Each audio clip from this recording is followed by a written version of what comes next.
It Thursday. இன்னைக்கு லஞ்சுக்கான preparation தான் பண்ணிட்டு இருந்தேன். காலையிலேயே ஃபர்ஸ்ட் டைம் முட்டைய வேக வச்சு எடுத்துடலாம் அப்படின்னு சொல்லிட்டு முட்டை வேக வச்சுட்டு புளிக்குழம்பு தான் வைக்க போகிறேன். அது கூடவே வாழைப்பூவை போட்டு பொரியல் பண்ணிடலாம் அப்படின்னு சொல்லிட்டு ஃபஸ்ட்டு வாழைப்பூவை கட் பண்ணி தண்ணியில் போட்டாச்சு.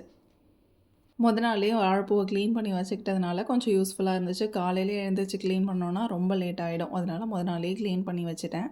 ரொம்ப நாள் ஆச்சு வாழைப்பூ பண்ணி. இன்றைக்கி வாழைப்பூ குக்கரில் ஒரு விசில் விட்டு இறக்கிடலான்னு சொல்லிட்டு அதிலே கொஞ்சமாக மஞ்சத்தூள், மிளகாத்தூள், உப்பு இதெல்லாம் போட்டு விசில் விட்டு இறக்கிட்டேன். ஒரு விசில் விட்டு இறங்கினதுக்கப்புறம் இதுக்கு ஃபைனலாக தாளிப்பு கொடுக்கணும். அது கேப்பில் நான் குழம்பு ரெடி பண்ணிடலாம் அப்படின்னு சொல்லிட்டு புளிக்குழம்புக்கு கத்திரிக்காவை தான் போட்டு வைக்கலான்னு சொல்லிட்டு கத்திரிக்காய் நீள நேரமாக கட் பண்ணி தண்ணியில் போட்டுட்டேன். செய்யும்போது கொஞ்சம் கருப்பிடிக்காமல் இருக்கும் அப்படிங்கிறதுனால. வாழைப்பூவுக்கு இப்போது ஒரு வாணலியில் கொஞ்சமாக எண்ணெய் விட்டு கடுகு, உளுத்தம்பருப்பு போட்டு நல்லா பொரிஞ்சதும் வெங்காயம் போட்டு நல்லா வதக்கணும். வெங்காயம் போட்டு வதங்கினதுக்கப்புறம் நம்ம வேக வச்சிருந்த வாழைப்பூவையும் கொட்டி வதக்கிட்டோம் அப்படின்னா நம்மளுடைய வாழைப்பூ பொரியல் ரெடி.